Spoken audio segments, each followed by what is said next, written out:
예, CBS 라디오 한판 승부 함께 오고 계시죠. 지난 월요일 한석호 정의당 10년 평가위원회 위원장을 연결을 해서 정의당의 위기 무엇이 문제인지 짚어봤는데요. 오늘은 또 그에 대한 반론을 듣겠습니다.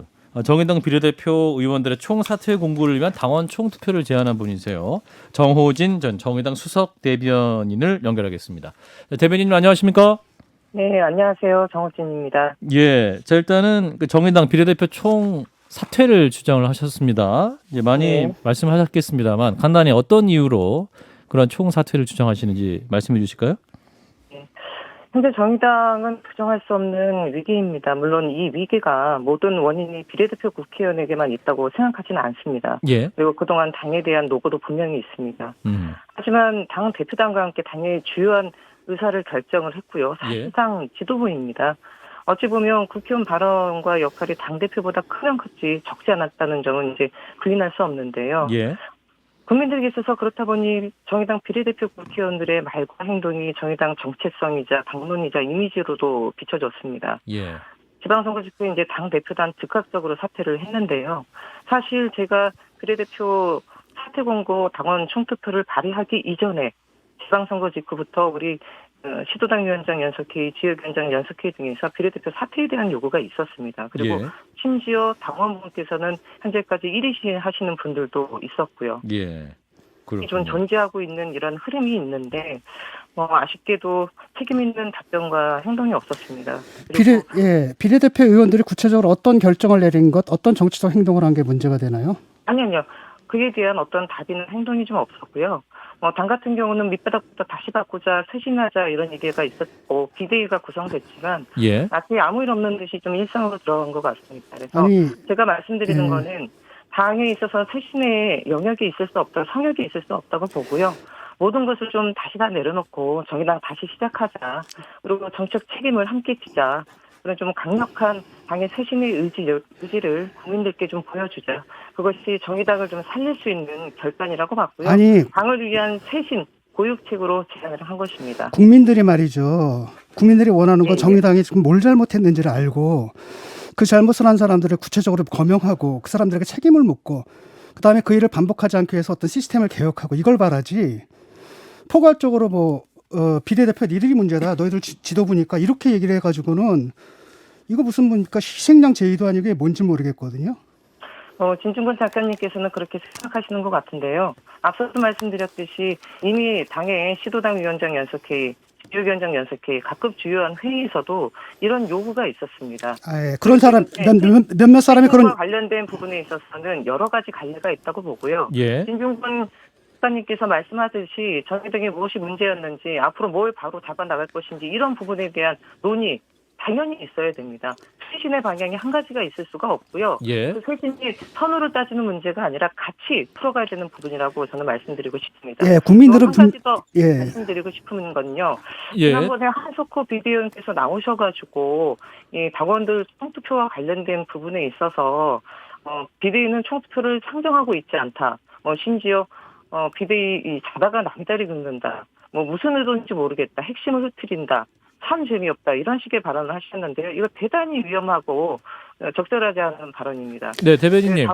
계속 말씀 계속하셨어요. 하시는데 제가 질문을 좀 할게요. 예. 국민들이 볼 때는 정의당이 그렇게 추락한 원인들 국민들 다 짚고 있고요. 모든 사람들이 거기 합의를 하고 있거든요. 대충 다. 뭐냐면 첫째가 조국 사태입니다. 두 번째가 박원순 사태 때 조문 사태예요. 세 번째가 검수완박 사태거든요. 여기에 가장 책임 있는 사람들이 누굽니까? 일단은 좀 말씀 좀 드리면요. 조국 사태 관련된 부분에 있어서는 당은 수차례 오판이었다라고 얘기를 했습니다. 근데 아직까지도 그때 말입니다. 그때 조국 사태 때 사태를 그렇게 몰고 갔던 그 사람들 아직도 그대로 있지 않습니까? 아니, 근데 구체적으로 누구를 말씀하시는 건가요? 예를 들어가지고 예컨대 한창민 씨라든지 박창진 씨라든지 그리고 이분들이 지금 반성문을 내는데 조국 사태 부분은 다 빠져 있더라고요. 죄송하게도 특정인을 거명해서 말씀드린 부분은 대단히 적절하지 않다고 보고요. 당시 조국 사태와 관련돼서 당은 당의 시도당 위원장 연석회의나 지역위원장들에게 의견을 물어서 당론을 정한 것입니다. 한 가지 말씀드리면요. 시도당 위원장 연석회의 때 단 한 명을 제외하고 모두가 찬성했던 부분입니다. 모두가 같이 오판했던 부분에 대해서 우리는 시인했고요.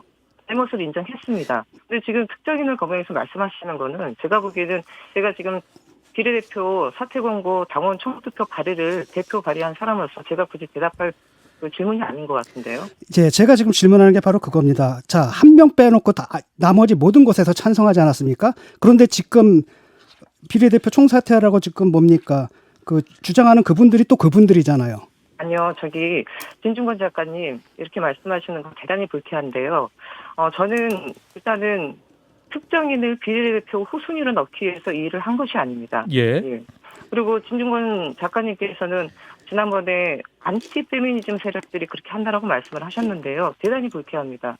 저는 개인적으로 민주노동당이 모친 국민승리 20일부터 시작해서 현재 정의당까지 20년 넘게 당에 있고요.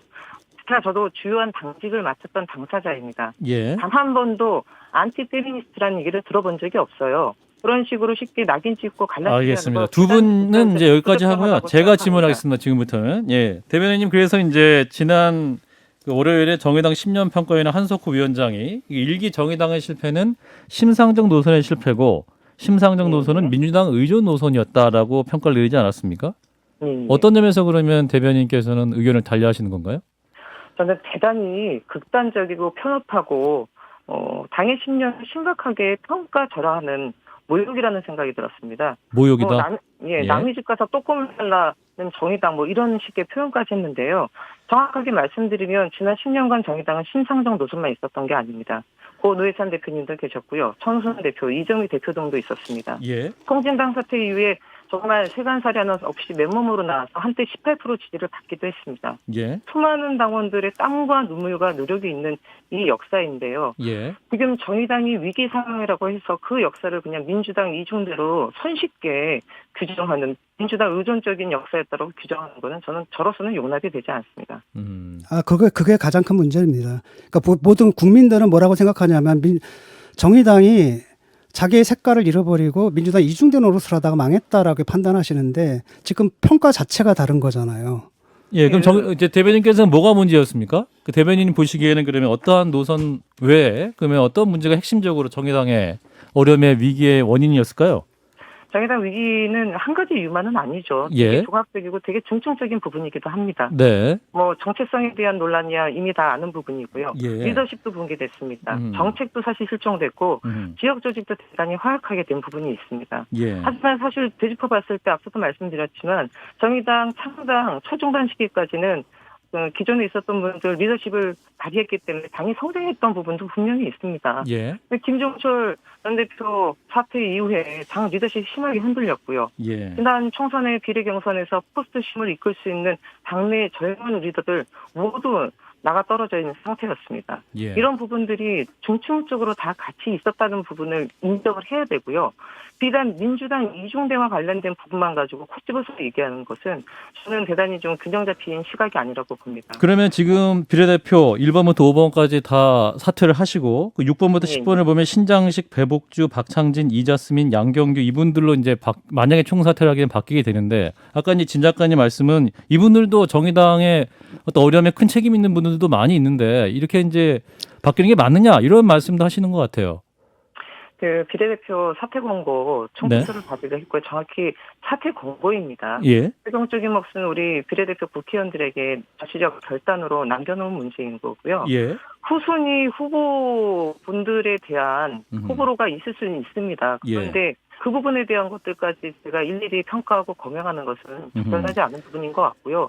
이 과정 속에서 당원들의 저는 판단이 있을 거라고 생각을 합니다. 그 수석 대변인님의 말씀을 들어보게 되면 이것도 문제고 저것도 문제고 다 저것도 문제고 저것도 문제고 그 중에 하나다 이렇게 상대화를 하지 않습니까? 근데 일반적으로 합의가 이루어졌습니다. 정의당이 지금 이렇게 몰락을 한 것들은 민주당 이중대 노릇하다 몰락했다. 이게 지금 사회적 합의가 이루어진 상태거든요. 이걸 갖다가 상대화하고 그다음에 그렇게 해서 정의당을 몰아가는데 결정적인 역할을 했던 사람들을 새로 비례대표 위원으로 만든다라는 게 제대로 된 해결책이냐라는 거죠. 저는 진중권 작가님이 말씀하시는 합의가 어디에서 이루어진 합의인지는 모르겠습니다. 물론 민주당 이중대에 대한 정의당의 비판 저도 잘 알고 있고요. 예. 제가 좀 말씀드리고 싶은 건 그겁니다. 정의당이 중심이 든든하고 뿌리가 깊었으면 민주당 이중대라는 말이든 국민의힘 이중대라는 말이든 우리는 우리 길을 꿋꿋하게 가야 했던 거라고 저는 생각합니다. 예. 당의 중심이 든든하지 않다 보니까 민주당 이중대라고 얘기하면 오른쪽으로 고개 돌리고 국민의힘 이중대라 그러면 왼쪽으로 고개 돌리고 그러다 보니 국민들에 있어서는 좌고우면하는 모습으로 보이면서 정체성이 혼란이 있는 것이 아니냐 이런 비판을 받게 됐고요. 저는 그런 측면에 있어서 민주당 이중대에 관련된 현실적인 국민들의 따가운 지적 정말 깊이 새겨야 된다고 보고요. 예. 당의 중심을 어떻게 든든히 가져갈 것인가 이것이 저희 과제라고 생각합니다. 당의 중심 앞으로 정의당에 새롭게 만날 정체성은 뭡니까?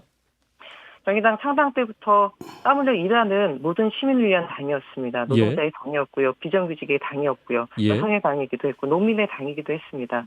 정의당의 존재 이유가 거기서부터 시작이 됐거든요. 저는 그러한 부분을 다시 한번 차근차근 밟아나가는 게 필요하다고 보고요. 한 말씀 더 드리면 정의당이 어느 순간에 저 개인적으로는 좌표가 사라진 것이 아닌가 이런 생각을 했습니다. 좌표. 예. 예. 다시 말해서 저는 진보 집권에 대한 우리의 강력한 의지 플랜이 정확히 있었는가에 대한 생각이거든요. 예.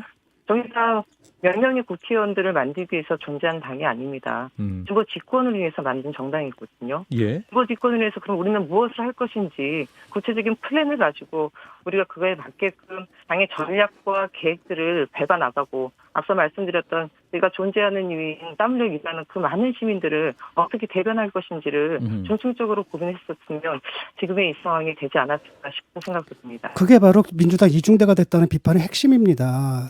땀을 위해서 땀을 흘려서 일하는 사람들의 근데 그게 민주당 이중대입니까? 그러니까 땀을 흘려서 일하는 사람들을 위해서 일하는 게 아니라 조국 사태 때 그다음에 그만해 주세요. 네. 예.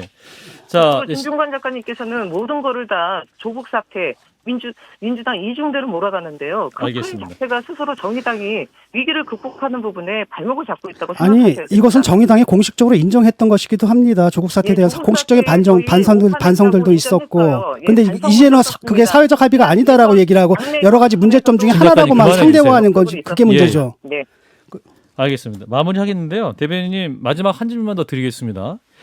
그 심상정 의원이 이제 조국 사태 때 오판에 대해 회한이 남는다. 또 이제 자신의 리더십은 이제 소진됐다라는 말씀도 했고, 그런데 비례대표 총사퇴는 해법이 아니다라는 말씀을 하고 계세요.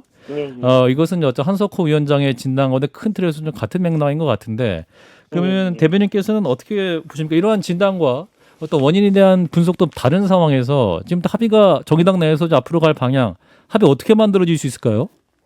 지금 비례대표 사퇴 권고에 대해서는 찬반 의견이 갈리는 것은 분명한 사실입니다. 예. 지금 말씀드렸듯이 비례대표에게 모든 책임을 떠넘기는 거 아니냐 그렇게 지적하시는 분들도 계시는데요. 예. 저는 그렇지 않다고 좀 다시 한번 좀 말씀드리고요. 당의 쇄신을 위한 한 방향입니다. 그렇기 때문에 지금 비례대표 사퇴 권고를 위한 당원 총투표를 위한 서명이 진행되고 있고요. 예. 당원 총투표가 지금 발의된 상태가 아닙니다. 그러나 당원 총투표는 정의당 당원 당규에는 명시적으로 있었지만 창당 이래 처음 있는 일인 것이고요. 그 내용이 어찌 되었던 간에 당원들이 총의를 묻는 과정 자체는 그 자체로 부정되거나 폄훼돼서는 안 된다고 보고요. 그 결과가 어떤 결과가 나올지 저도 지금 모르는 상황입니다. 예. 그렇기 때문에 이 과정을 정의당의 쇄신으로 교육책으로 좀 지켜봐 주셨으면 좋겠고요. 당원들의 총의를 모으는 과정, 그 결과에 대해서도 많은 좀 관심 부탁드리겠습니다. 네, 말씀 여기까지 듣겠습니다. 고맙습니다. 네, 고맙습니다. 네, 정호진 전 정의당 수석 대변인이었습니다. 좋아요, 구독, 알림 설정.